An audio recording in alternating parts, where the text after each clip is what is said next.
اعوذ باللہ من الشیطان الرجیم بسم اللہ الرحمن الرحیم وعدکم اللہ مغانم کثیرۃ تاخذونها، اللہ تعالیٰ نے اے مسلمانوں تم سے وعدہ کیا ہے بہت سی غنیمتوں کا جو تمہیں حاصل ہوں گی۔ فعجل لکم ہذہ، تو یہ تو اللہ نے فوری طور پر تمہیں عطا کر دی ہے، یعنی یہ فتح مبین۔ وکف ایدی الناس عنکم، اور لوگوں کے ہاتھ تمہاری جانب سے روک لیے، یعنی جنگ اگر ہوتی ظاہر بات ہے کہ قریش بھی پھر اگر اس میں اپنی قوت کا مظاہرہ کرتے تو کچھ نہ کچھ نقصان تو مسلمانوں کا بھی ہوتا۔ کف ایدی الناس عنکم، ان کے ہاتھ باندھ لیے اور روک لیے اللہ نے تم سے۔ وَلِتَكُونَ آیَةً لِّلْمُؤْمِنِينَ، اور تاکہ یہ اہل ایمان کے لیے ایک نشانی بن جائے۔ وَيَهْدِيَكُمْ صِرَاطًا مُسْتَقِيمًا، اور اللہ تعالیٰ اب تمہیں سیدھی راہ پر جو ہے گامزن کر دے، یعنی تمہاری جد و جہد کو، اجتماعی جو جد و جہد ہے تمہاری، اسے براہ راست تیر کی طرح سیدھا اب اس کے آخری ہدف اور منزل مقصود تک پہنچا دے۔ وَأُخْرَى لَمْ تَقْدِرُوا عَلَيْهَا، اور کچھ اور بھی فتحیں ہیں جن کا ابھی تک تمہیں جس پر قدرت حاصل نہیں ہوئی ہے۔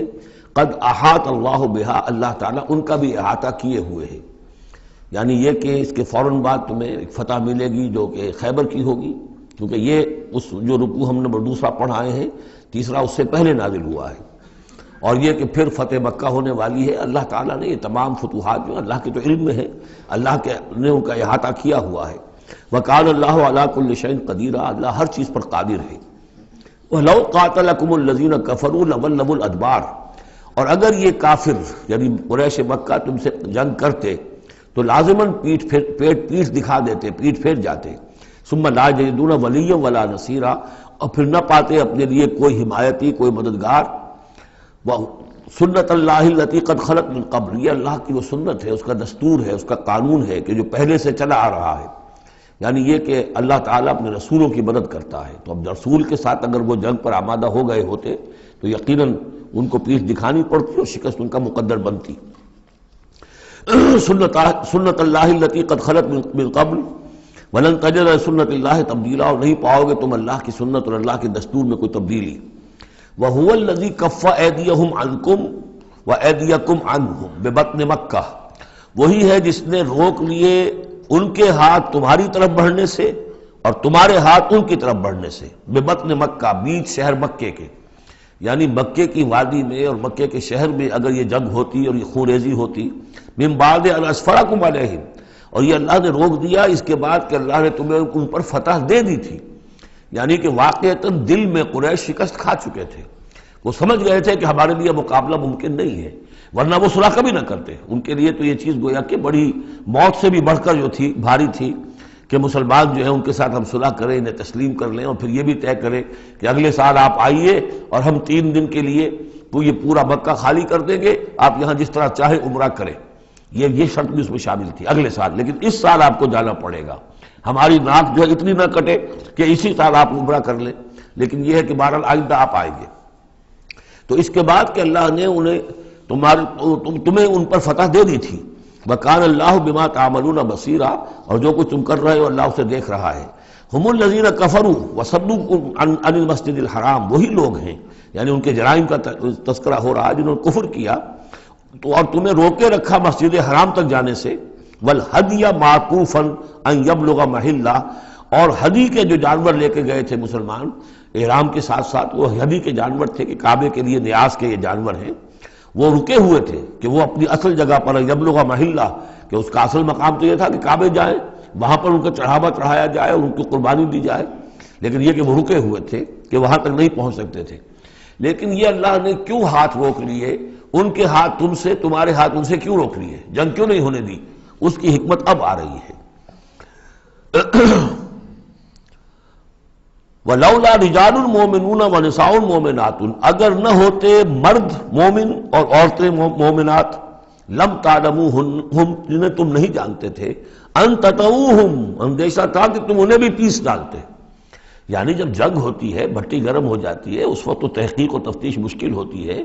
اب وہ مسلمان کے جو ہجرت نہیں کر سکے، ان میں ضعفاء بھی تھے، ان میں مریض بھی تھے، ان میں عورتیں بھی تھیں جن کے لیے ممکن ہی نہیں تھا، جیسا کہ ہم سورہ نساء میں پڑھ چکے ہیں کہ جن کے لیے بالکل ممکن ہی نہیں تھا، اللہ تعالیٰ نے ان کو معاف کر دیا تھا، ہجرت نہیں کر رہے تب بھی اللہ ان سے مواخذہ نہیں کرے گا۔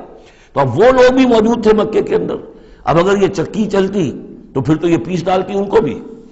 وَلَوْلَا رِجَالٌ مُؤْمِنُونَ وَنِسَاءٌ مُؤْمِنَاتٌ لَمْ تَعْلَمُوهُمْ أَن تَطَئُوهُمْ، تم جانتے ہی نہیں تھے، ہو سکتا ہے کہ تم انہیں بھی کچل دیتے. فَتُصِيبَكُم مِّنْهُمْ مَعَرَّةٌ، اور ان کے معاملے میں پھر تم پر ایک الزام آ جاتا بغیر علم، اس کے بغیر کہ تمہیں کوئی علم ہو، تمہاری بے خبری میں تم پر الزام آتا کہ ان اہل ایمان نے آ کر اپنے اہل ایمان ساتھیوں کو بھی قتل کر دیا. لیدخل اللہ فی رحمتہ، اللہ نے اسی لیے روک دیا اس جنگ کو اس وقت اور تمہیں فتح دے دی صلح کی شکل میں، تاکہ اللہ تعالیٰ داخل کرے اللہ تعالیٰ اپنی رحمت میں جس کو چاہے.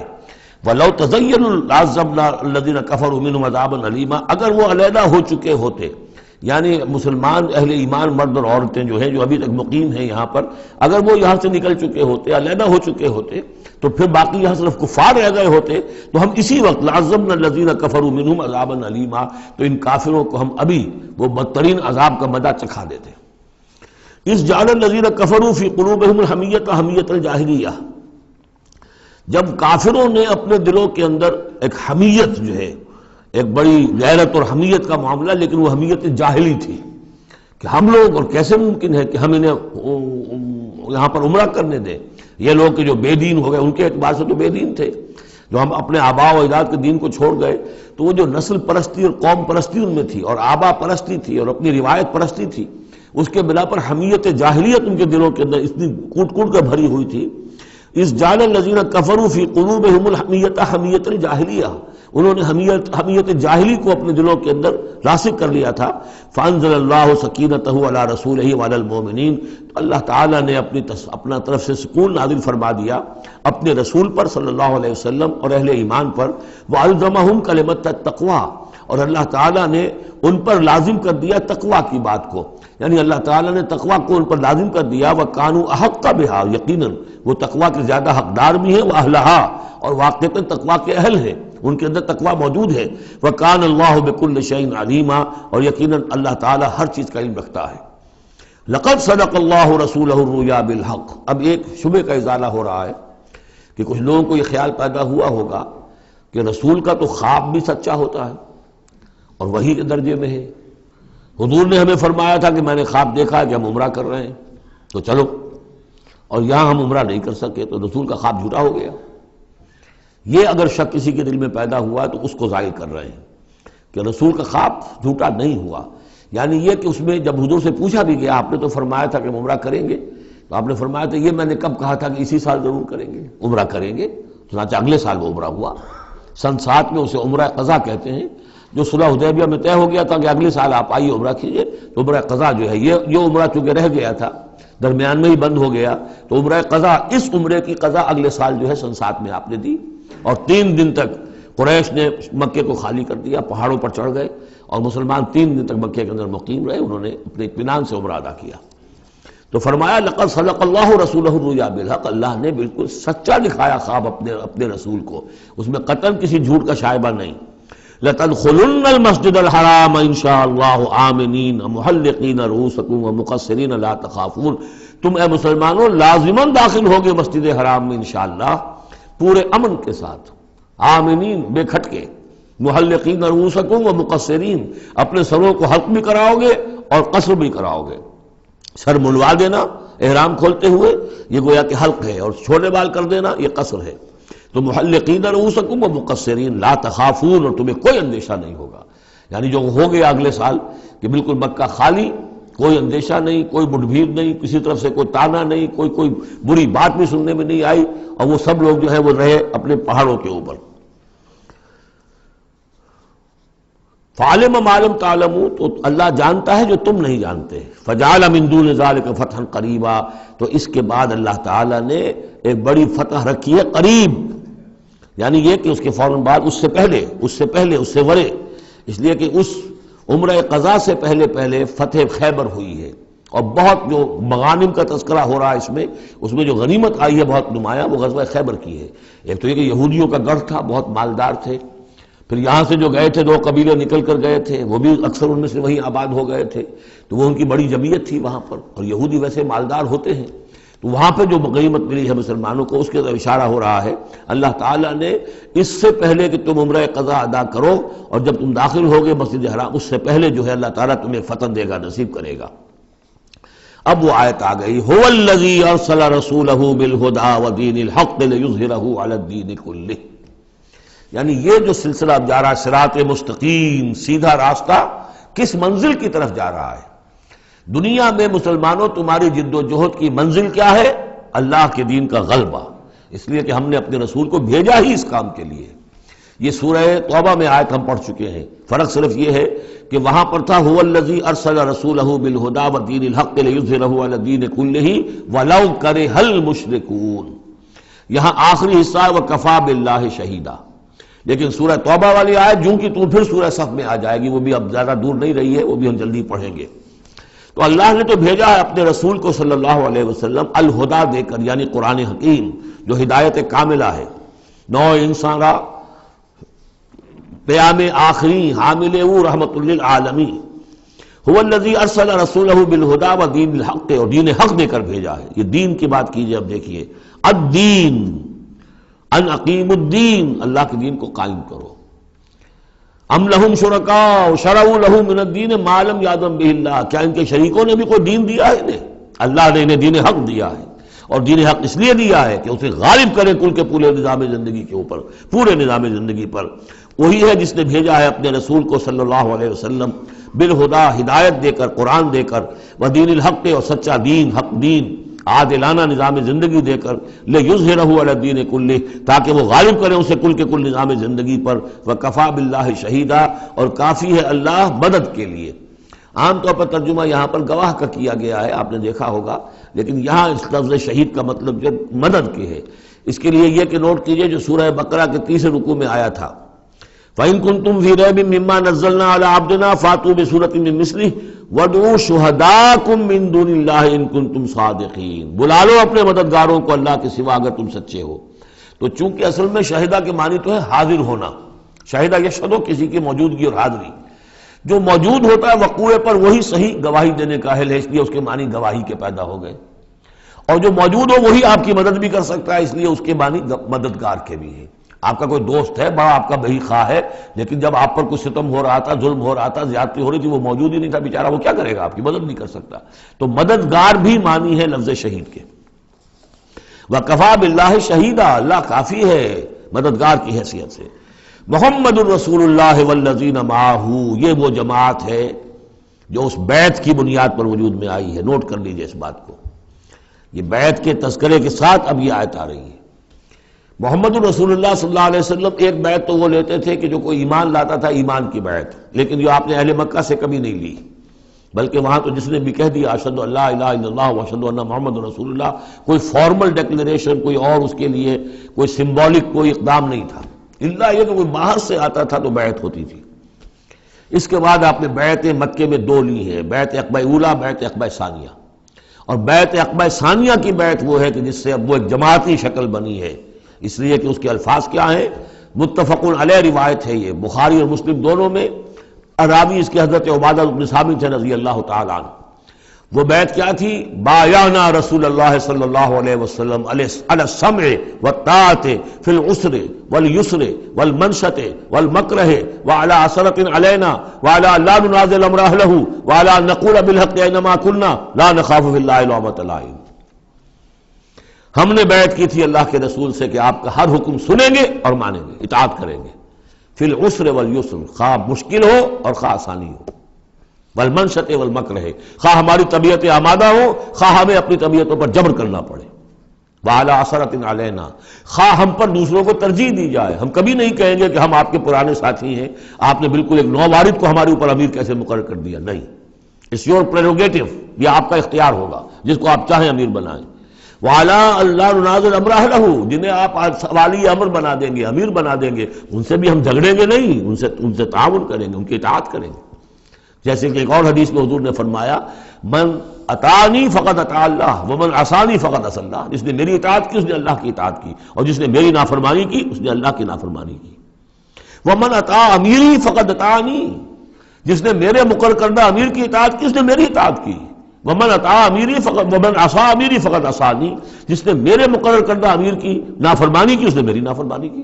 اب ظاہر بات ہے جب جماعتی زندگی ہوتی ہے تو ایک ہی امیر نہیں ہوتا، اب ایک فوج ہے، ایک سپہ سالار ہے، لیکن اور چھوٹے چھوٹے جو اس کے حصے ہیں، میمنہ پر کوئی اور ہے، میسرہ پر کوئی اور ہے، اب قلب پر کوئی اور ہے، چھوٹے چھوٹے کمانڈرز بھی تو ہیں، چھوٹی سی کمپنی ہے، پلاٹون ہے، پھر بٹالین ہے، بٹالین سے اوپر بھی ریجیمنٹ ہے، ہر جگہ پر جو ہے اس کے جو آفیسرز موجود ہیں، جو کمانڈرز موجود ہیں، ان سب کا سلسلے وار سب و طاعت کا نظام اگر نہیں ہوگا تو وہ فوج کہاں ہوئی؟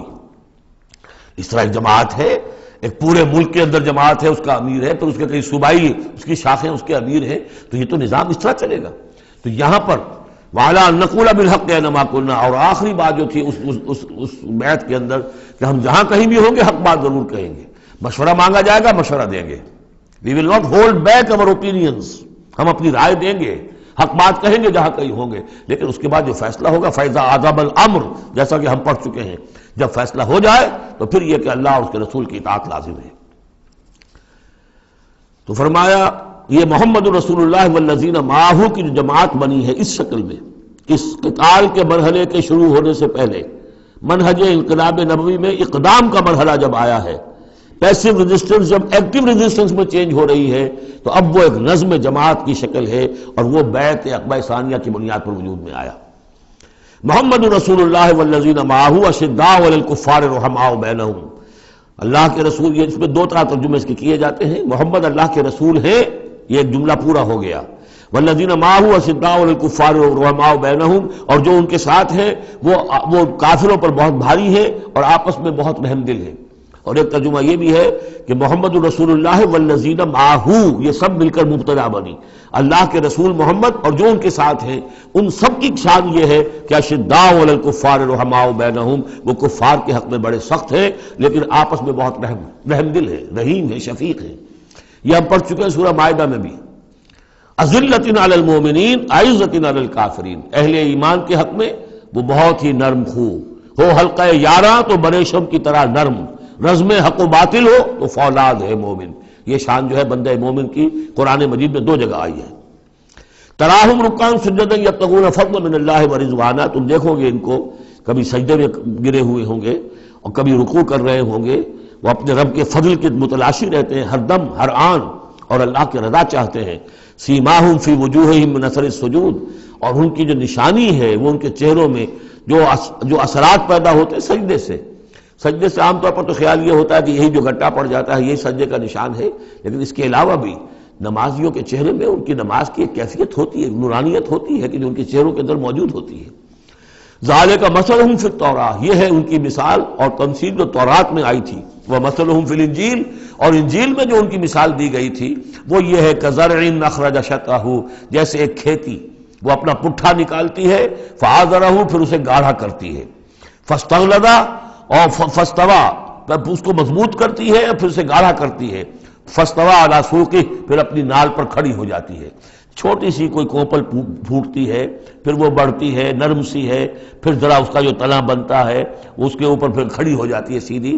یہ جس طریقے سے درجہ بدرجہ یہ جو زراعت ہو رہی ہے، یہ کھیتی ہو رہی ہے، اس کا نتیجہ کیا نکلتا ہے؟ یعجب الزراع، جو زراعت کرنے والا ہے، جو کاشتکار ہے، اسے بڑی بھلی لگتی ہے، آیا آج دیکھا اپنی کھیتی کو اپج آئی ہے، نکل آئی ہے، اس کے بعد یہ کہ اب بڑھ رہی ہے، پک رہی ہے، اب کھیتی لہرا رہی ہے، اس کے اوپر سٹے آ گئے ہیں۔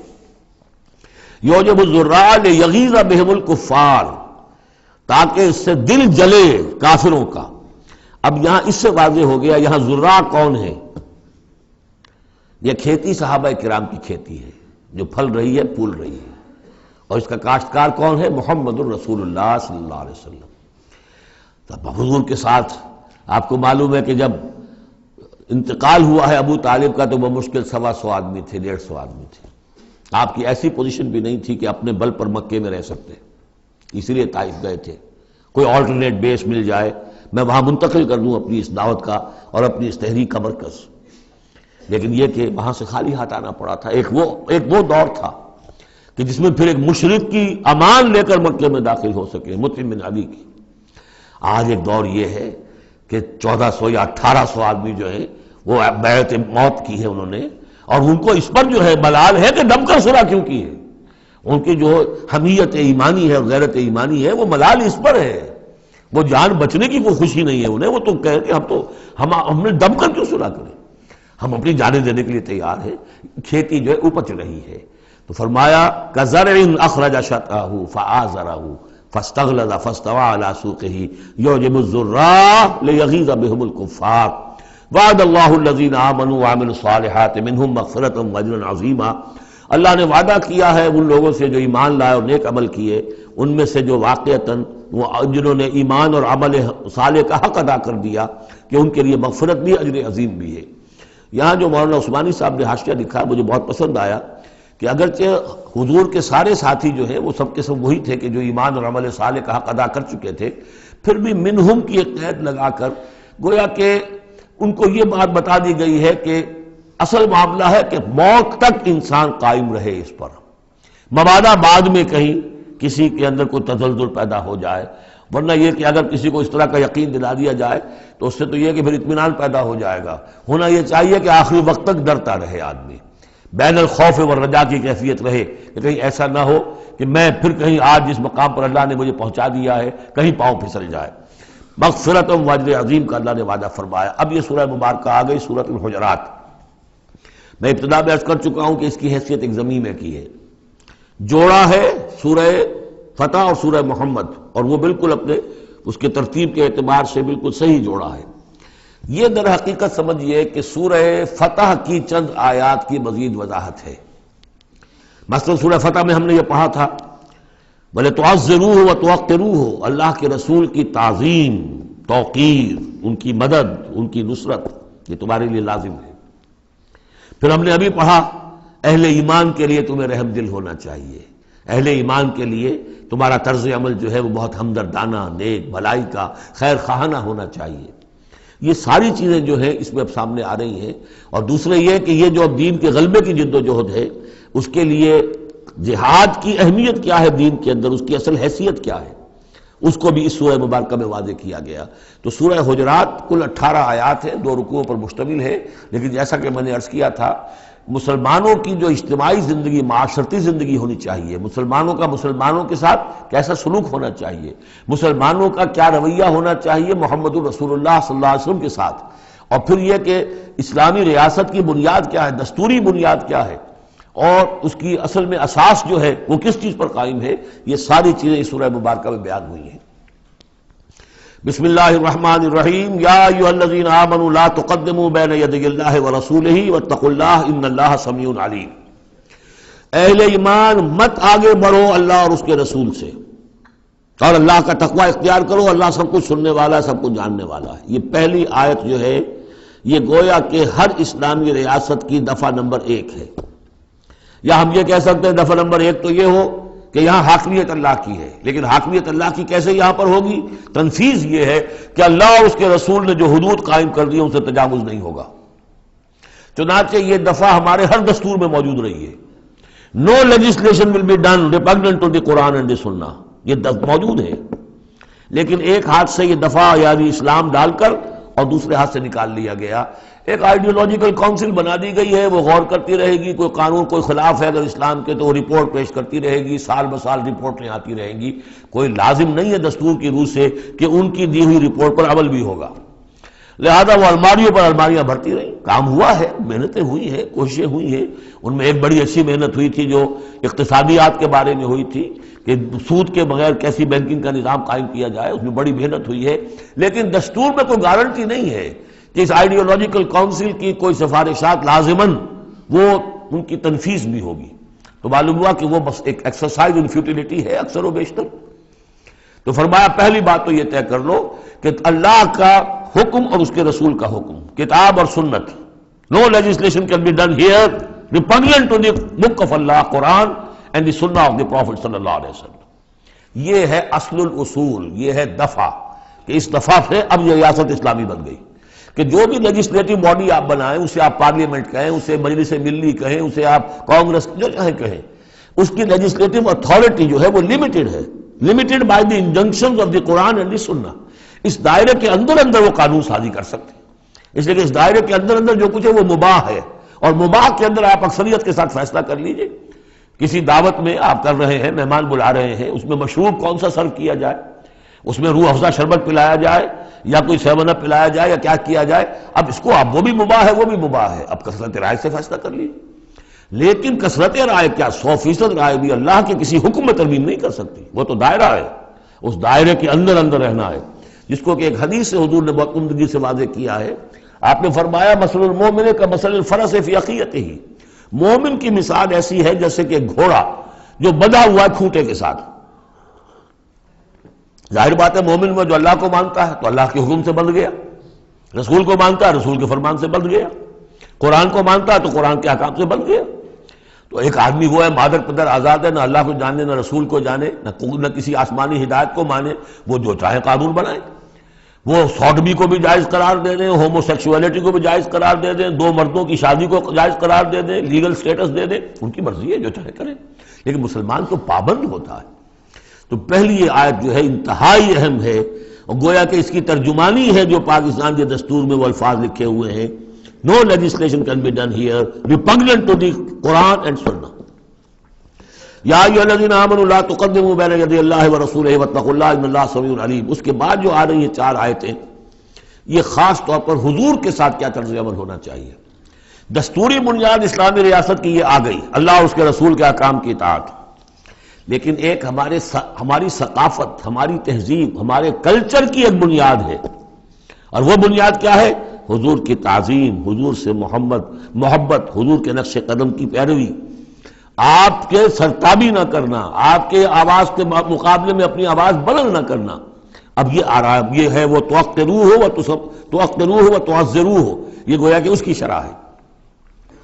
یا ایھا الذین آمنوا لا ترفعوا اصواتکم فوق صوت النبی، اہل ایمان اپنی آواز کبھی بلند نہ کرنا نبی کی آواز پر، ولا تجہروا لہ بالقول کجہر بعضکم لبعض، اور جس طرح تم آپس میں بلند آواز سے ایک دوسرے سے بات کر لیتے ہو، ایسی حرکت کوئی نبی کے ساتھ نہ کر بیٹھنا۔ ان تحبط اعمالکم، مبادا تمہارے سارے اعمال حبط ہو جائیں۔ تم سمجھو گے میں نے کوئی گناہ کبیرہ تو نہیں کیا ہے، میں نے چوری نہیں کی، ڈاکہ نہیں ڈالا، زنا نہیں کیا، کچھ نہیں کیا، لیکن نہیں، گستاخانہ طرز عمل نبی کی شان میں یہ تمہارے سارے کاموں کو حبط کر دے گا، اکارت کر دے گا۔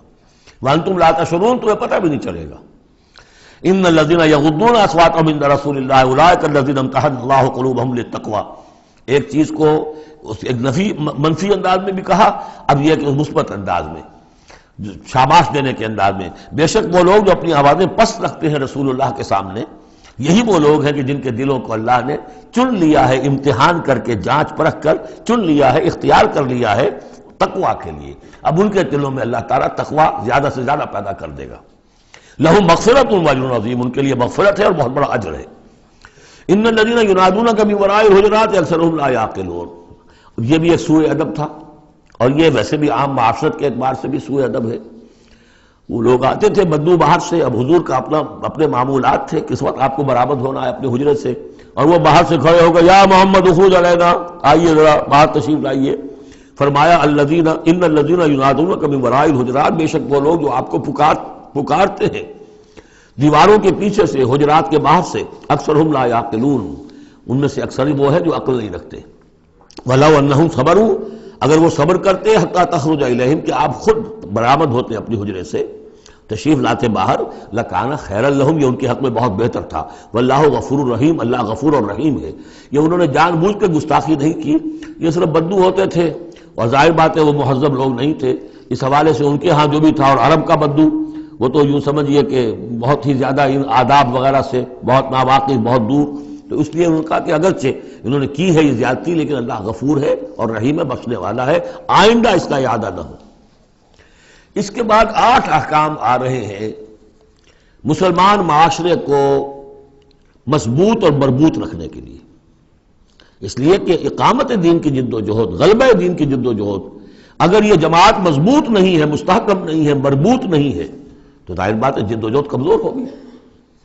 اور اس کے اندر رکھنے کہاں سے پیدا ہو سکتے ہیں؟ 2 بڑے حکم اور 6 چھوٹے حکم۔ ویسے وہ چھوٹے کس وجہ سے کہہ رہا ہوں وہ بھی میں آپ سے عرض کر دوں گا، اس لیے کہ وہ ایک آیت میں 3 جمع کیے، اور یہاں پہلے جو 2 بڑے حکم آ رہے ہیں ان کے لیے مستقل آیات نازل ہوئی۔ بڑے احکام میں سے پہلا کیا ہے؟ یا ایھا الذین آمنوا ان جاءکم فاسق بنبأ فتبینوا ان تصیبوا قوما بجہالۃ فتصبحوا علی ما فعلتم نادمین۔ اہل ایمان، اگر تمہارے پاس کوئی فاسق شخص آئے جو متقی نہیں ہے، وہ آئے کوئی بڑی خبر لے کر، اطلاع لے کر، فتبینوا، تو تحقیق کر لیا کرو، اس کی خبر پر کوئی اقدام نہ کر گزرنا۔ ہو سکتا ہے وہ غلط بات بتا رہا ہو تمہیں کہ فلاں قبیلہ جو ہے حملے کی تیاری کر رہا ہے، تو تم پہلے اسے پری ایمپٹ کرنے کے لیے فوری طور پر تم حملہ کر دو، نہیں، فتبینوا، تحقیق کر لیا کرو، ان تصیبوا قوما بجہالۃ، مبادا تم جا پڑو کسی قوم پر نادانی میں، حملہ کر بیٹھو کسی قوم کے اوپر، کسی قبیلے کے اوپر نادانی میں، فتصبحوا علی ما فعلتم نادمین، اور پھر تمہیں ہونا پڑے جو کچھ کہ تم نے کیا ہو اس پر نادم۔ اس لیے یہ کہ افواہوں پر کوئی اقدام نہ کیا جائے۔ ہاں خبر لانے والا صدیق اکبر ہو رضی اللہ تعالیٰ عنہ، بات دوسری ہے، لیکن یہ کہ جو شخص جو ہے قابل اعتماد نہیں ہے، اس کا کردار، اس کی زندگی جو ہے اس طرح کی نہیں ہے، تو اس کے بارے میں اس کی رائے ہوئی کسی خبر پر فوراً کوئی اقدام درست نہیں ہوگا، اس کی پوری طرح تحقیق کرو، تفتیش کرو۔ اور ایسا ہی ہوتا ہے اکثر و بیشتر کہ یہ جو افواہوں کے اوپر اقدام کر دیے جاتے ہیں، ان سے بڑے بڑے جھگڑے شروع ہو جاتے ہیں، بڑی بڑی جنگیں شروع ہو جاتی ہیں۔ وَاعْلَمُوا أَنَّ فِيكُمْ رَسُولَ اللَّهِ، اور دیکھو تمہارے مابین اللہ کے رسول ہیں۔ یہ اس سے کیا مراد ہے؟ یعنی محمد صلی اللہ علیہ وسلم اللہ کے رسول ہیں، لیکن یہ تم میں سے بعض خواتین کے شوہر بھی ہیں، بعض اشخاص کے داماد بھی ہیں، بعض کے خسر بھی ہیں۔ یہ رشتے ہیں کہ نہیں؟ بعض کے بھتیجے بھی ہیں۔ تو اگرچہ ان کے رشتے ہیں، لیکن ازواج کو بھی سمجھنا چاہیے کہ یہ صرف میرے شوہر نہیں، یہ اللہ کے رسول ہیں۔ بڑا فرق ہوگا اگر صرف شوہر سمجھ کر کوئی معاملہ کیا، اور لیکن یہ کہ یہ حیثیت نگاہ میں نہ رہے کہ یہ اللہ کے رسول ہے۔ اگر حضرت ابو بکر اور حضرت عمر سمجھے ہمارا داماد ہے، داماد تو بیٹے کے برابر ہوتا ہے نا، نہیں، اللہ کا رسول، ان کی جو حیثیت تمہارے سامنے مقدم رہنی چاہیے وہ یہ کہ اللہ کے رسول ہے۔ وَاعْلَمُوا أَنَّ فِيكُمْ رَسُولَ اللَّهِ، یہ اللہ کے رسول ہیں اگرچہ محمد ابن عبداللہ، کوئی شک نہیں، لیکن اللہ کے رسول ہیں۔ لَوْ يُطِيعُكُمْ فِي كَثِيرٍ مِّنَ الْأَمْرِ، اگر وہ تمہارا کہنا مانا کرے اکثر معاملات میں، لَعَنِتُّمْ، تو تم مشکل میں پڑ جاؤ گے۔ تمہارا رویہ یہ ہونا چاہیے کہ یہ دیکھو وہ کیا چاہتے ہیں، ان کی منشا دیکھو۔ وَلَٰكِنَّ اللَّهَ حَبَّبَ إِلَيْكُمُ الْإِيمَانَ، لیکن اے محمد کے ساتھیوں، اے صحابہ رسول، اللہ نے تو تمہارے نزدیک ایمان کو بہت محبوب بنا دیا ہے۔ وَزَيَّنَهُ فِي قُلُوبِكُمْ، اسے تمہارے قلوب کے اندر کھبا دیا ہے۔ وَكَرَّهَ إِلَيْكُمُ الْكُفْرَ وَالْفُسُوقَ وَالْعِصْيَانَ، اور بہت ہی تمہارے نزدیک ناپسندیدہ بنا دیا ہے کفر کو بھی اور فسق کو بھی اور نافرمانی کو بھی۔ یہ صحابہ کرام کی شان میں بہت بڑی آیت ہے جو نازل ہوئی ہے قرآن میں۔ وَلَٰكِنَّ اللَّهَ حَبَّبَ إِلَيْكُمُ الْإِيمَانَ وَزَيَّنَهُ فِي قُلُوبِكُمْ وَكَرَّهَ إِلَيْكُمُ الْكُفْرَ وَالْفُسُوقَ وَالْعِصْيَانَ أُولَٰئِكَ هُمُ الرَّاشِدُونَ، یقیناً یہی لوگ ہیں جو صحیح راستے پر ہیں اور جو سعادت مند ہیں اور جو آخری کامیابی کو حاصل کریں گے۔ فضلا من اللہ ونعما، اور یہ فضل ہے اللہ کی طرف سے، انعام ہے اس کا، احسان ہے۔ واللہ علیم الحکیم، اللہ سب کچھ سننے والا، اللہ ہر چیز کا علم رکھنے والا اور کمال حکمت والا ہے۔ اب دوسرا حکم آ رہا ہے، وَإِن طَائِفَتَانِ مِنَ الْمُؤْمِنِينَ اقْتَتَلُوا، آخر اہل ایمان بھی انسان ہیں، جھگڑا ہو سکتا ہے، اختلاف ہوگا، اختلاف سخت ہو جائے جھگڑا ہو جائے گا، جھگڑا سخت ہو جائے قتال بھی ہو جائے گا۔ آخر حضرت علی اور حضرت عائشہ کے مابین جنگ ہوئی کہ نہیں؟ حضرت علی اور امیر معاویہ کے درمیان جنگ ہوئی کہ نہیں؟ یہ کون ہے؟ کس کو ہم کہہ دیں گے کافر؟ معاذ اللہ ثم معاذ اللہ۔ تو فرمایا وَإِن طَائِفَتَانِ مِنَ الْمُؤْمِنِينَ اقْتَتَلُوا، اگر اہل ایمان میں سے دو گروہ لڑ پڑے، فَأَصْلِحُوا بَيْنَهُمَا، تو اب عام معاشرے کو یہ سمجھنا چاہیے، سب لوگوں کو، کہ وہ یہ نہ سمجھیں کہ ہم سے کیا ہے، آپس میں نبٹ لیں، نہیں، ان کے درمیان صلح کراؤ، تمہارا فرض ہے، یہ اجتماعی فریضہ ہے، صلح کراؤ۔ فَأَصْلِحُوا بَيْنَهُمَا، انڈیفرنس ہمیں کیا تعلق؟ غلط، اس لیے کہ یہ جو رکھنا پڑ رہا ہے، یہ اسلامی معاشرے کا رکھنا مسلمانوں کی مجموعی قوت کو کمزور کرنے کا سبب بنے گا، اور مسلمانوں کی قوت کمزور ہوتی ہے تو اللہ کے دین کے غلبے کی جدوجہد کمزور پڑ رہی ہے۔ لہذا فرض سمجھو، اصلحوا بینہما، ان کے درمیان صلح کراؤ۔ فَإِن بَغَتْ إِحْدَاهُمَا عَلَى الْأُخْرَىٰ، پھر اگر ان میں سے ایک دوسرے پر زیادتی کرے، صلح کی پابندی نہیں کر رہا، صلح کرا دی گئی پھر بھی وہ زیادتی کر رہا، فَقَاتِلُوا الَّتِي تَبْغِي، اب جنگ کرو اس سے جو زیادتی کرنے والا ہے۔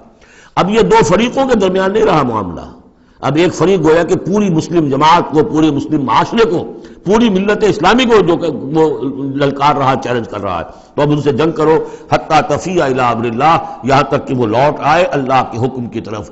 صلح کی جو بھی شرائط تھی ان کو دوبارہ قبول کر لے۔ فإن فات، پھر اگر وہ لوٹ آئے، فاصلحوا بینہما، پھر ان کے مابین دوبارہ صلح کرا دو، بالعدل، انصاف کے ساتھ، واقسطوا، اور دیکھنا انصاف کا دامن ہاتھ سے نہ چھوڑنا، انصاف کرو، اس لیے کہ اب ہو سکتا ہے کہ اس دوسرے فریق پر تم کو زیادتی کر بیٹھو، اس لیے کہ اب اس سے تم بھی لڑے ہو، لڑ کر تم نے اسے مجبور کیا ہے کہ وہ صلح کی پابندی کرے، تو اب بھی اس پر کوئی زیادتی نہ ہو جائے۔ واقسطوا ان اللہ یحب المقسطین، اللہ تعالیٰ انصاف کرنے والوں کو محبوب رکھتا ہے۔ یہ تو دو بڑے بڑے حکم ہو گئے۔ اب ایک آیت میں 3 حکم اور دوسری میں پھر 3 حکم، یہ چھوٹے چھوٹے انفرادی سطح کے اوپر یا برادریوں کی سطح کے اوپر یا جماعتوں کے اندر جس طرح کے بڑے بڑے چیزیں پیدا ہو جاتی ہیں، بعض چیزیں معمولی نظر آتی ہیں لیکن اس سے دلوں کے اندر زخم پڑ جاتے ہیں۔ یا ایھا الذین انما المؤمنون اخوۃ فاصلحوا بین اخویکم، یہ تو اسی کے ساتھ آ گئی۔ یقیناً تمام اہل ایمان جو ہے وہ آپس میں بھائی بھائی ہے، بس اپنے 2 بھائیوں کے درمیان صلح کرا دیا کرو، واتقوا اللہ، اللہ کا تقوی اختیار کرو، لعلکم ترحمون، تاکہ تم پر رحم کیا جائے۔ اب وہ آ رہی ہیں 2 آیتیں۔ یا ایھا الذین آمنوا لا یسخر قوم من قوم عسیٰ ان یکونوا خیرا منہم ولا نساء من نساء عسیٰ ان یکن خیرا منہن، اہل ایمان تم میں سے کوئی گروہ دوسرے گروہ کا مذاق نہ اڑائے، تمسخر نہ کرے، ہو سکتا ہے کہ وہ ان سے بہتر ہوں۔ جن کا تم مذاق اڑا رہے ہو، کسی ایک برائی کو دیکھا ہے تم نے، کسی ایک عیب کو دیکھا ہے، اس کی ناک چھوٹی ہے، اس کا کان چھوٹا ہے، اس کا فلاں یہ ہے، اس کا یہ ہے، تو تم نے تو کوئی عیب دیکھا ہے ظاہری، ہو سکتا ہے دل میں اس کے تقویٰ تم سے 10 گنا زیادہ ہو، اللہ کی محبت، اللہ کے رسول کی محبت تم سے 1000 گنا زیادہ ہو، تو تمہیں کیا پتا، تم نے تو ایک چیز دیکھی ہے۔ اسی طرح عورتیں دوسری عورتوں کا مذاق نہ اڑائیں، عسیٰ ان یکن خیرا منہن، ہو سکتا ہے کہ وہ جن کا مذاق اڑایا جا رہا ہے وہ اللہ کی نگاہوں میں بہتر ہو ان سے جو مذاق اڑا رہی ہیں۔ ایک حکم تو ہو گیا تمسخر نہ ہو۔ ولا تلمزوا انفسکم، اپنے آپ کو عیب نہ لگاؤ، اپنے آپ کو عیب لگانا یعنی اپنے بھائیوں پر عیب نہ لگاؤ، آخر وہ تمہاری ہی اس ملت کا فرد ہے، امت کا فرد ہے، تو اس کو عیب لگا تو تمہیں عیب لگا، اس لیے فرمایا بہت ہی بلیغ الفاظ ہے، ولا تلمزوا انفسکم ولا تنابزوا بالالقاب، اور لوگوں کے چڑانے والے نام نہ رکھ لیا کرو۔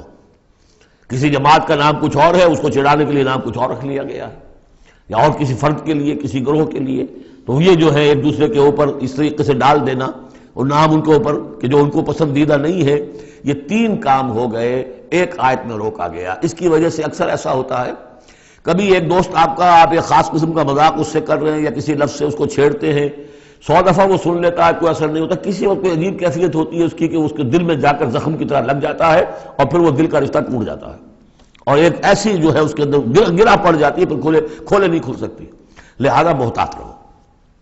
بئس الاسم الفسوق بعد الایمان، ایمان کے بعد تو برائی کا نام بھی برا ہے، کیوں ان چیزوں میں جا رہے ہو؟ تمہیں تو ایمان کو سمجھنا چاہیے کہ اللہ نے تمہیں اتنی بڑی فضیلت دی ہے، تو ان گندگیوں کی طرف جو ہے تم متوجہ ہی نہ ہو۔ وَمَن لَّمْ يَتُوب فَأُولَٰئِكَ هُمُ الظَّالِمُونَ، اور جو باز نہیں آئیں گے تو وہی ہے کہ جو ظالم ہے اللہ کی نگاہ میں۔ تو ترغیب بھی ہے، تشویق بھی ہے، سمجھانے کا انداز بھی ہے اور ڈانٹ ڈپٹ بھی ہے۔ باز نہیں آؤ گے تو اللہ کی نگاہ میں پھر تم ظالم ہو۔ اگلی آیت میں پھر 3 چیزیں، وہ پہلی 3 چیزیں رو در رو ہوتی ہیں آمنے سامنے، اور یہ 3 چیزیں وہ ہیں جو غیب میں ہوتی ہیں، پیٹھ پیچھے ہوتی ہیں۔ یا ایھا الذین آمنوا اجتنبوا کثیرا من الظن ان بعض الظن اسم، اہل ایمان زیادہ ظن کرنے سے بچو، خام خواہ گمان بٹھا لینا کسی کے بارے میں، جب تک کہ کوئی بات ظاہر نہ ہو جائے، کسی کی طرف سے کوئی روش یا رویہ یا کوئی اقدام جو ہے واضح طور پر سامنے نہ آ جائے، اپنے دل میں خام خواہ کوئی اس کے بارے میں جس کو ہم کہتے ہیں سوء ظن پیدا کر لینا۔ ان بعض الظن اسم، بعض ظن جو ہے وہ تو گناہ کے درجے تک پہنچ جائیں گے، اس لیے کہ تم نے اپنے دل میں بات بٹھا لی ہے حالانکہ اس میں وہ شے ہے ہی نہیں، لہذا یہ تمہاری طرف سے گویا کہ ایک تہمت ہو رہی ہے اس کے اوپر، قلبی طور پر تو تہمت ہو گئی۔ ولا تجسسوا، اور دوسری بات یہ ہے کہ ایک دوسرے کے حالات کی ٹوہ میں نہ رہو۔ بہرحال اسلامی ریاست ہوگی تو جاسوسی کا ایک محکمہ بھی ہوگا، وہ تو اپنی جگہ پر ہے، لیکن افراد کی سطح پر خام خواہ فلاں اس گھر میں کیا ہو رہا ہے، کیوں ہو رہا ہے، یہ دونوں بھائیوں کے معاملات کیا ہیں، کیا وجہ ہے، لڑائی کیوں نہیں ہوتی ان میں، کچھ لوگوں کی ہوتی ہے، تلاش میں رہتے ہیں ایسی چیزوں کی۔ ولا تجسسوا، تجسس مت کرو۔ ولا یغتب بعضکم بعضا، اور تم میں سے کوئی دوسرے کی غیبت نہ کرے، کسی کے پیٹھ پیچھے غیر موجودگی میں اس کی کوئی برائی نہ بیان کرے، چاہے وہ برائی بالفعل اس میں ہو۔ حضور سے پوچھا گیا کہ حضور اگر وہ برائی اس میں ہو، آپ نے فرمایا تبھی تو غیبت ہے، اگر برائی ہے نہیں تو تہمت ہو گئی، وہ تو غیبت سے دوہرا جرم ہو گیا۔ لیکن یہی ہے کہ کسی مسلمان بھائی کی غیر موجودگی میں اس کی کوئی برائی بیان نہ کی جائے۔ اَیُحِبُّ أَحَدُکُمْ أَن یَأْکُلَ لَحْمَ أَخِیہِ مَیْتًا، کیا تم میں سے کوئی شخص اسے پسند کرے گا کہ وہ اپنے کسی مردہ بھائی کا گوشت کھائے؟ فَکَرِہْتُمُوهُ، یہ تو تمہیں بہت برا لگا، بہت گھن آیا، یہ کیا بات کہہ دی اللہ تعالیٰ نے؟ کوئی شخص چاہے گا یہ کہ اپنے مردہ بھائی کا گوشت کھائے؟ لیکن یہ اخلاقی سطح پر یہی کام تم کرتے ہو۔ غیبت جو ہے اخلاقی سطح پر یہی ہے۔ کیوں کہ جو شخص موجود نہیں ہے آپ اس کی عزت پر حملہ کر رہے ہیں۔ اگر وہ موجود ہوتا اپنا دفاع کرتا، لیکن موجود نہیں ہے، دفاع نہیں کر سکتا، وضاحت کرتا، آپ کو غلط بات سمجھ میں آئی، آپ نے ٹھیک نہیں سمجھا ہے، آپ کو اطلاع صحیح نہیں ملی ہے، آپ 100 طرح سے اپنی حفاظت کرتا ہے اپنی عزت کی، اور چونکہ موجود نہیں ہے آپ نے جیسے مردہ بھائی کی لاش پڑی ہے جیسے سے چاہو موٹی جو ہے کاٹ لو، لیکن اگر وہ زندہ ہو تو تمہیں قریب آنے دے گا۔ یہی ہے مثال۔ اَیُحِبُّ أَحَدُکُمْ أَن یَأْکُلَ لَحْمَ أَخِیہِ مَیْتًا فَکَرِہْتُمُوهُ وَاتَّقُوا اللَّهَ إِنَّ اللَّهَ تَوَّابٌ رَحِیمٌ، اور اللہ کا تقوی اختیار کرو، اللہ تواب ہے، توبہ کا بہت قبول فرمانے والا، اور رحیم ہے، بہت رحم فرمانے والا۔ تیسرا حصہ اس سورہ مبارکہ کا جو آ رہا ہے یہ عظیم ترین مضامین پر مشتمل ہے۔ ابھی تک معاملہ سارا یا ایھا الذین آمنوا یا ایھا الذین آمنوا یا ایھا الذین آمنوا، آپ نے دیکھا یہ یوں سمجھیے کہ 12 آیات میں 5 مرتبہ یا ایھا الذین آمنوا آ چکا ہے، اور ہم نے دیکھا مکی صورتیں اتنی لمبی جو ہے یا ایھا الذین آمنوا کا صیغہ وہاں ہے ہی نہیں، لیکن یہ آیت آ رہی ہے یا ایھا الناس، اے لوگو انا خلقناکم من ذکر و انثی، اے لوگو ہم نے تمہیں پیدا کیا ہے، تم سب کو، چاہے مومن ہو چاہے غیر مومن ہو، چاہے مسلمان ہو چاہے کافر ہو، تم سب کو ہم نے پیدا کیا ہے من ذکر و انثی، ایک مرد اور ایک عورت سے۔ حضرت آدم اور حوا کی اولاد ہو تم۔ وجعلناکم شعوبا وقبائل لتعارفوا، اور ہم نے تمہیں بنا دیا ہے، قوموں میں تقسیم کر دیا اور قبیلوں میں، تاکہ ایک دوسرے کو پہچانو۔ یہ رنگ کا فرق، نسل کا فرق، اور یہ شکل و شبہات کا فرق، یہ جو بھی انسان کے نقوش ہیں ان کا فرق، زبانوں کا فرق، یہ قوموں اور قبیلوں میں جو فرق اور امتیاز انہوں نے ڈالا ہے تاکہ پہچان سکو۔ سارے انسان ایک ہی رنگ کے، ایک ہی شکل و صورت کے، ایک ہی معلوم ہوتا کہ سانچہ ہے فیکٹری کا، اسی میں سے سب بنے چلے آ رہے ہیں، ایک ہی زبان بولتے تو پہچانتے کیسے ایک دوسرے کو؟ یہ سارا ہے صرف پہچان کے لیے، یہ نہیں ہے کہ فلاں نسل اعلیٰ ہے، فلاں گھٹیا ہے، فلاں اونچی ہے، فلاں نیچی ہے۔ جیسا کہ آپ نے خطبہ دیا تھا جو آخری خطبہ ہے حجۃ الوداع کا، لا فضل لعربی علی عجمی ولا لعجمی علی عربی ولا لاحمر علی اسود ولا لاسود علی احمر الا بالتقوی، کسی عربی کو، کسی عرب کو عجمی پر کوئی فضیلت نہیں، کسی عجمی کو کسی عرب پر کوئی فضیلت نہیں، کسی سرخ رو کو کسی سیاہ فام پر کوئی فضیلت نہیں، کسی سیاہ فام کو کسی سرخ رو پر کوئی فضیلت نہیں۔ ہاں فضیلت ہے تو تقوی کی بنیاد پر ہے۔ ایچ جی ویلز نے اپنی history of concise history of the world میں یہ پیسج کوٹ کر کے لکھا کہ اگرچہ اس سے پہلے بھی تاریخ انسانی میں human fraternity, equality and freedom, انسانی حریت و اخوت و مساوات کے واس تو بہت کہے گئے، لیکن یہ ہے کہ تاریخ انسانی میں یہ ماننا پڑتا ہے کہ پہلی مرتبہ ان اصولوں پر بالفعل ایک معاشرہ قائم کیا محمد نے صلی اللہ علیہ وسلم۔ حالانکہ دشمن ہے، اس نے حضور کی سیرت پر حملے کیے ہیں بالکل وہی اسی طرح کے جیسے رشدی نے کیے ہیں۔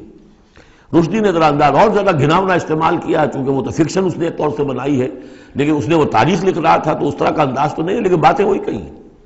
اس کے باوجود کس بات کو ماننے پر مجبور ہو گیا کہ واقعہ یہ ہے کہ محمد نے، وہ تو رسول اللہ تو نہیں مانتا، کہ یہ ماننا پڑتا ہے کہ پہلی مرتبہ for the first time in history he established a society based on these principles of human fraternity, equality and freedom. اگرچہ جو تازہ ایڈیشن ہے اس کتاب کا concise history of the world, اس میں سے یہ پیسج نکال دیا، اب تو ایڈیٹرز اور ہیں، البتہ پرانا ایڈیشن کہیں یونیورسٹی سے لیجیے، لائبریری سے، اور وہاں سے آپ کو وہ مل جائے گا پیسج۔ یا ایھا الناس انا خلقناکم من ذکر و انثی وجعلناکم شعوبا وقبائل لتعارفوا، یہ تعارف کے لیے، ان اکرمکم عند اللہ اتقاکم، یقیناً تم میں سب سے زیادہ باعزت اللہ کے نزدیک وہ ہے جو سب سے بڑھ کر متقی ہے۔ ان اللہ علیم خبیر، یقیناً اللہ تعالیٰ سب کو جاننے والا اور باخبر ہے۔ قالت الاعراب آمنا، اب ایک اور بہت اہم بات آ گئی۔ اسلامی معاشرہ اور اسلامی ریاست کی جو شہریت ہے اس کی بنیاد کیا ہے؟ ایمان یا اسلام؟ ایمان تو دل میں ہے، چھپی ہوئی شے ہے، ویریفائبل نہیں ہے یا نہیں ہے، کیسے معلوم ہوگا؟ دنیا میں جو آپ کو قانون بنانا ہے، دنیا میں جو معاشرہ بنانا ہے، دنیا میں جو ریاست بنانی ہے، اس میں کون شامل ہوگا؟ اس کی ساری بنیاد اسلام پر ہے، ایمان پر نہیں ہے۔ لیکن آخرت میں سارا دار و مدار ایمان پر ہے، اسلام پر نہیں ہے۔ آپ جو ہے یہاں کی ابھی سینسس ہوگا آپ کے ملک میں، آپ مسلم لکھا ہوا ہے آپ کے خانے میں مسلم، لیکن یہ کہ اس کی بنا پر اللہ کے ہاں چھوٹ نہیں ہو جائے گی، اللہ دیکھے گا ایمان بھی تھا کہ نہیں۔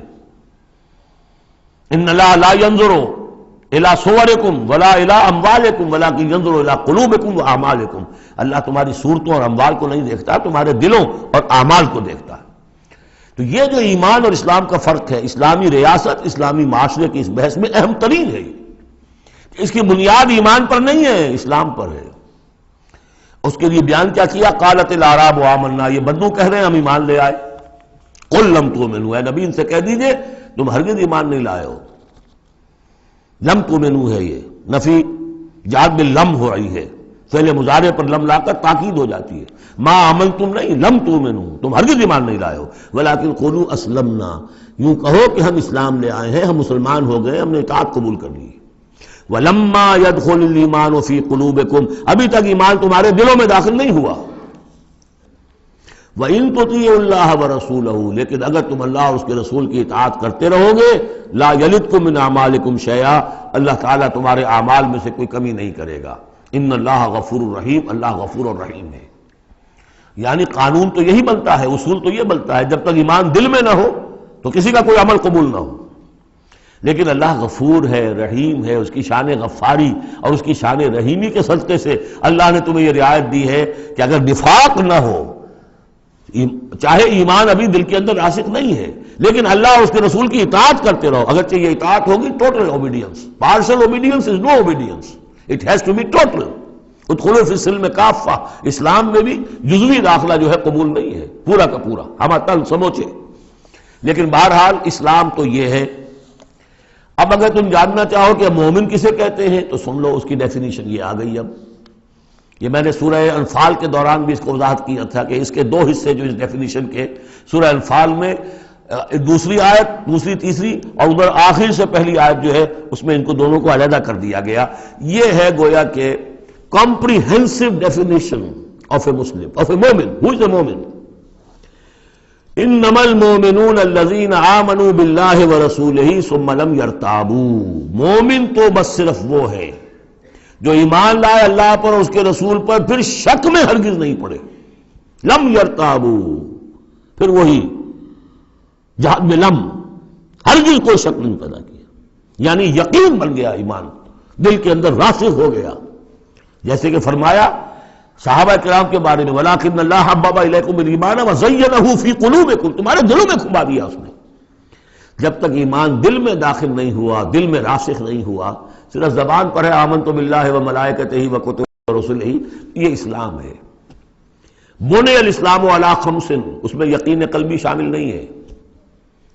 شہادت اللہ الہ الا اللہ وان محمد رسول اللہ، زبان سے گواہی کہ اللہ کے سوا کوئی معبود نہیں اور محمد اللہ کے رسول ہے، وإقام الصلاۃ وإیتاء الزکوٰۃ وصوم رمضان وحج البیت۔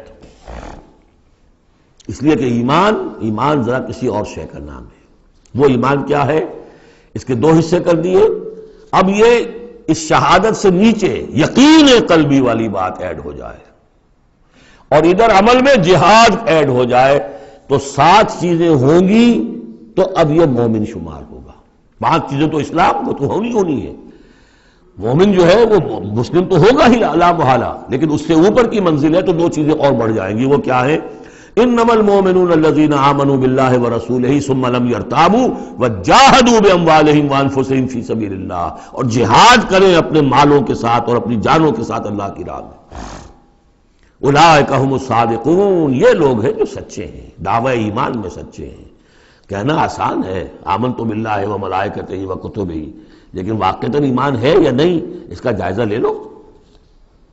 جیسا کہ میں نے عرض کیا، باطل کے نظام کے تحت زندگی گزارتے ہوئے اگر اس کو ذہناً قبول کیا ہوا ہے، اس کی چاکری کر رہے ہیں، اسی کی خدمت کر رہے ہیں اور اپنی توانائیاں صرف کر رہے ہیں اسی نظام کے تحت پھلنے اور پھیلنے اور پھولنے میں، زیادہ کمائیں، زیادہ بڑے گھر میں رہیں، زیادہ شاندار محل ہو، زیادہ ہماری کار لمبی ہو، ہمارا یہ ہو، ہمارا وہ ہو، سارا دن رات اور سارا خون پسینہ اسی کام کے لیے ہوا، وہ مومن نہیں ہو سکتا۔ غلبہ باطل کے تحت انڈر پروٹیسٹ رہنا پڑے گا. ایسے رہنا ہوگا جیسے کہ جیل میں انسان رہتا ہے. الدنیا سجن المومن و جنت الکافر. اور یہ کہ اپنی توانائی میں سے منیمم سبسسٹنس لیول پر جو آپ کے وجود کو برقرار رکھنے کے لیے ناگزیر ہو اس حد تک تو اپنے وقت اور توانائی اور اپنی قوت اور صلاحیت میں لگائے آپ اپنے اور اپنے اہل و عیال کی ضروریات پوری کرنے کے لیے. باقی سارا وقت، ساری صلاحیت، ساری قوت اللہ کے دین کو غالب کرنے کی جد و جہد، نظام باطل کو جڑ سے اکھیڑ کر پھینک کر اور اللہ کے دین کو قائم کرنے کی جد و جہد. اگر یہ نہیں ہے، اگر یہ نہیں تو بابا پھر سب کہانیاں ہیں. پھر یہ اسلام کا دعویٰ ہے. اسلام تو ہے، مانے گے تم دنیا میں تم مسلمان عورت سے شادی کر سکتے ہو، مسلمان باپ کی وراثت تمہیں مل جائے گی، قانونی حقوق سارے تمہارے مسلمانوں کے ہوں گے، اسلامی ریاست میں تم مکمل شہری شمار ہو جاؤ گے، لیکن مومن شمار نہیں ہوگے اللہ کے ہاں. قالت الاعراب، یہ آیات تو ایسی ہیں کہ یہ یاد کر لیجئے آج کی رات. قالت الاعراب آمنا قل لم تؤمنوا ولكن قولوا اسلمنا. معلوم ہوا علیحدہ کر دیا ہے، بالکل واحد مقام ہے یہ قرآن مجید کا جس میں اسلام اور ایمان کو یوں کر دیا علیحدہ. کہ ایک گروہ ایسا بھی تھا جس کے بارے میں کہا گیا ایمان تمہارے دلوں میں تاحال داخل نہیں ہوا. البتہ اس آیت سے بعض لوگوں کو یہ مغالطہ ہو جاتا ہے کہ یہ منافقین کی بات نہیں ہے. اس لیے کہ منافقین کا تو کوئی عمل قبول نہیں اللہ کے ہاں. یہاں کہا جا رہا ہے کہ اگر تم اللہ اور اس کے رسول کی اطاعت کرتے رہو گے اللہ تمہارے اعمال میں کوئی کمی نہیں کرے گا. تاریخی پس منظر سمجھ لیجئے، جب اللہ تعالیٰ نے عرب میں حضور کو غلبہ عطا کر دیا، اذا جاء نصر اللہ والفتح ورأیت الناس يدخلون فی دین اللہ افواجا. اب ظاہر بات ہے کہ تمام قبائل کے اندر بیٹھ کر مشورے ہوئے، it's no use continuing resistance. اب تو بہرحال فیصلہ کن فتح محمد کو ہو گئی ہے، اب ہم مقابلہ نہیں کر سکتے، کوئی اور راستہ نہیں، جاؤ اور جا کر وفد بھیجو اور اطاعت قبول کر لو اور اسلام قبول کر لو. تو وہ اطاعت بھی تھی اسلامی ریاست کی، ساتھ ہی اسلام قبول کرنا بھی تھا کہ ہم نے مان لیا جی. اس لیے کہ وہاں سے تو الٹیمیٹم آ چکا تھا جو سورہ توبہ میں ہم پڑھ چکے ہیں کہ یہ صرف 4 مہینے کی مہلت ہے، اس کے بعد اگر تم ایمان نہ لائے تو فَإِذَا انْسَلَخَ الْأَشْهُرُ الْحُرُمُ فَاقْتُلُوا الْمُشْرِكِينَ حَيْثُ وَجَدتُّمُوهُمْ. تو اس کے بعد ایمان لانا ان کے لیے لازم تھا اگر رہنا عرب کے اندر. لیکن یہ کہ ان میں 3 طرح کے لوگ تھے. ایسے بھی یقیناً تھے جو خلوص دل سے ایمان لائے، ایسے بھی لوگ تھے جو دھوکہ دینے کے لیے ایمان لائے، جان بچانے کے لیے. یہ 2 ہو گئی ویلیوز، پازیٹو اور نیگیٹو. بیچ میں پازیٹو اور نیگیٹو کے مابین ایک زیرو لیول آتا ہے. زیرو لیول وہ تھا کہ دل میں نہ دھوکے کی نیت ہے نہ حقیقتاً ایمان دل میں پیدا ہوا ہے، لیکن اسلام لے آئے، ٹھیک ہے ہم تیار ہیں. وہ ہے جن کا ذکر کیا جا رہا ہے. قالت الاعراب آمنا قل لم تؤمنوا ولكن قولوا اسلمنا. تم یہ کہو کہ ہم اسلام لے آئے. ولما يدخل الايمان في قلوبكم، ابھی تک ایمان تمہارے دلوں میں داخل نہیں ہوا. وَإِن تُطِيعُوا اللَّهَ وَرَسُولَهُ لَا يَلِدْكُم مِّنْ أَعْمَالِكُمْ شَيْئًا. اگر اللہ اور اس کے رسول کی اطاعت کرتے رہو گے اللہ تمہارے عمل میں سے کچھ بھی گھٹائے گا نہیں، کم نہیں کرے گا. بلکہ آگے چل کر یہ بات واضح ہو جائے گی کہ اگر اللہ اور اس کے رسول کی اطاعت کرتے رہو گے تو ایمان بھی تمہارے دلوں میں پیدا ہو جائے گا. اس لیے کہ ایمان سے عمل صالح پیدا ہوتا ہے اور عمل صالح سے بھی ایمان پیدا ہوتا ہے.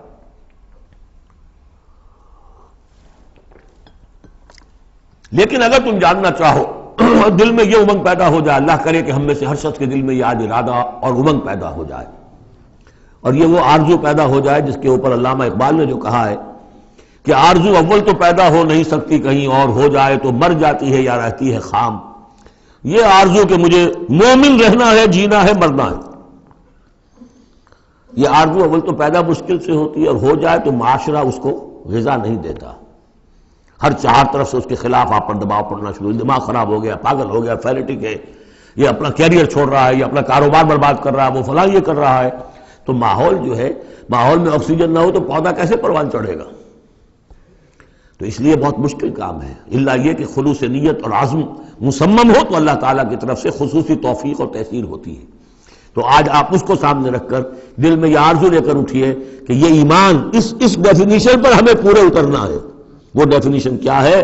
انما المؤمنون الذین آمنوا باللہ ورسولہ ثم لم یرتابوا وجاہدوا باموالہم وانفسہم فی سبیل اللہ اولئک ھم الصادقون. اس آیت کے شروع اور آخر دونوں میں اسلوب حصر ہے. مومن صرف وہ ہیں جو ایمان لائے اللہ پر، اس کے رسول پر، پھر شک میں ہرگز نہیں پڑے، ان کے دل میں اس ایمان نے یقین کی شکل اختیار کر لی.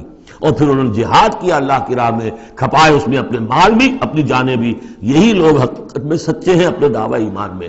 اللہم ربنا اجعلنا منہم، اللہم ربنا اجعلنا منہم، یہی صادقون ہیں جن کے بارے میں سورہ توبہ میں ہم آیت پڑھ کر آئے ہیں، کونوا مع الصادقین، صادقین کے ساتھ ہو جاؤ۔ تلاش کرو کوئی صادقین ہے دنیا میں اس وقت کہ نہیں، اور حضور نے یہ خبر دی ہے، لا تزال فی امتی طائفۃ قائمین علی الحق، میری امت میں ہمیشہ ایک گروہ ضرور موجود رہے گا جو حق پر قائم ہوگا۔ تلاش کرو اسے، اور تلاش کر کے کونوا مع الصادقین، ان میں شامل ہو، ان کے ساتھ شامل ہو جاؤ، ان کے دست و بازو بنو۔ ظاہر بات ہے جمعیت کے بغیر، جماعت کے بغیر وہ اقامت دین کیسے ہوگی، وہ اظہار دین الحق علی الدین کلہ کیسے ہوگا؟ محمد رسول اللہ والذین معہ حزب اللہ بن گئے تھے، تبھی تو دین قائم ہوا نا۔ اب وہ ساری کیفیات جو سورہ حجرات میں آئیں، قل اتعلمون اللہ بدینکم، اب یہ نوٹ کر لیجئے، جن لوگوں کے دلوں میں وہ ایمان نہیں تھا، وہ اسلام لانے پر حضور پر اپنے احسان جتایا کرے، حضور دیکھیے ہم تو لڑے بھڑے بغیر اسلام لے آئے، تو ہمارا تو حق زیادہ ہونا چاہیے۔ وہ ہماری ہریانہ کی زبان میں یہ کہاوت ہے، تھوتھا چنا باجے گھنا، وہ چنا جو اندر سے کھوکھلا ہو چکا ہو اس کی آواز زیادہ ہوتی ہے، برتن خالی ہوگا تو آواز کھنکھنانے کی آتی ہے، برتن کے اندر پانی پڑا ہوا ہو تو پھر اس طرح کی آواز نہیں آتی۔ تو ایمان سے خالی تھے، اس لیے وہ اپنی ایمان کے دعوے ذرا زیادہ کرتے تھے۔ قل اتعلمون اللہ بدینکم، تم اپنے دین کا جو اس طرح سے بڑھ چڑھ کر باتیں کرتے ہو تو اللہ کو بتانا چاہتے ہو، جتلانا چاہتے ہو اپنا دین، واللہ یعلم ما فی السماوات وما فی الارض۔ اگر تمہیں ایمان حاصل ہوتا تو تم یہ جانتے کہ اللہ تو جانتا ہے جو کچھ کے آسمانوں میں اور زمین میں ہے۔ ایک بندہ مومن کے لیے تو یہ کہنے کی ضرورت ہی نہیں، واللہ بکل شیء علیم، اللہ تو ہر چیز کا علم رکھتا ہے۔ یمنون علیک ان اسلموا، اے نبی آپ پر احسان دھر رہے ہیں کہ ہم اسلام لے آئے۔ قل لا تمنوا علی اسلامکم، اے نبی ان سے کہہ دیجئے مجھ پر اپنے اسلام کا کوئی احسان مت دھرو، بل اللہ یمن علیکم، بلکہ اللہ تم پر احسان دھرتا ہے، ان ہداکم للایمان ان کنتم صادقین، کہ اس نے تمہیں ایمان کے راستے پر ڈال دیا ہے اگر تم سچے ہو۔ جب اسلام پر آ گئے ہو تو ایمان کے راستے پر چڑھ گئے ہو، اگر سچے ہو گے تو اب ایمان تمہارے اندر پیدا ہو جائے گا۔ اطاعت رسول کرتے رہو گے، اطاعت اللہ الہی کرتے رہو گے، نمازیں پڑھو گے، روزے رکھو گے، زکوٰۃ دو گے خوش کے ساتھ، تو ان اعمال کی بدولت ان کی نورانیت تمہارے قلوب کے اندر اترے گی اور اس سے تمہارے اندر ایمان پیدا ہو جائے گا۔ دیکھیے یہاں لفظ اسلام آیا تھا، پھر یمنون علیک ان اسلموا، یہ آپ پر احسان دھر رہے ہیں کہ وہ اسلام لے آئے۔ قل لا تمنوا علی اسلامکم، اے نبی کہہ دیجیے مجھ پر اپنے اسلام کا احسان مت دھرو، بل اللہ یمن علیکم، بلکہ یہ تو اللہ تم پر احسان دھر رہا ہے، ان ہداکم للایمان، کہ یہ جو تمہیں اسلام لانے کی توفیق دے دی اس نے، تو اس نے گویا کہ ایمان کی سڑک پر ڈال دیا، تمہیں اس راستے پر ڈال دیا ہے کہ جو ایمان تک لے جائے گی۔ ان کنتم صادقین، اگر تم اپنے اسلام میں صادق ہو۔ ہاں اسلام منافقانہ لائے ہو تو بات اور ہے، دل میں عداوت ہے، دشمنی ہے، صرف جان بچانے کے لیے اگر نیت یہی ہے تو پھر تو ظاہر بات ہے کہ نہ اسلام ہے اور نہ ایمان ہے، اگرچہ قانون اور پھر بھی مسلمان مانے جائیں گے۔ منافقین بھی آخری وقت تک مسلمان مانے گئے، منافقین جو ہے یہاں تک کہ رئیس المنافقین عبداللہ ابن ابی کی نماز جنازہ حضور نے پڑھائی ہے۔ یہ تو غزوہ تبوک کے بعد ہوا، پھر کہ منافقین کو ننگا بھی کیا گیا، اور مسجد جو انہوں نے بنائی تھی مسجد زرار وہ گرا بھی دی گئی، وہ سب کچھ ہوا بعد میں ہوا، پہلے نہیں۔ غزوہ تبوک تک کا معاملہ یہ تھا کہ پردہ پڑا ہوا تھا۔ بل اللہ یمن علیکم ان ہداکم للایمان ان کنتم صادقین ان اللہ یعلم غیب السماوات والارض، یقیناً اللہ تعالیٰ جانتا ہے آسمانوں اور زمین کی تمام چھپی ہوئی چیزیں، غائب اور غیب اللہ کے علم میں ہے، واللہ بصیر بما تعملون، اور جو کچھ تم کر رہے ہو اللہ اسے دیکھ رہا ہے۔ بارک اللہ لی ولکم فی القرآن العظیم ونفعنی وإیاکم بالآیات والذکر الحکیم۔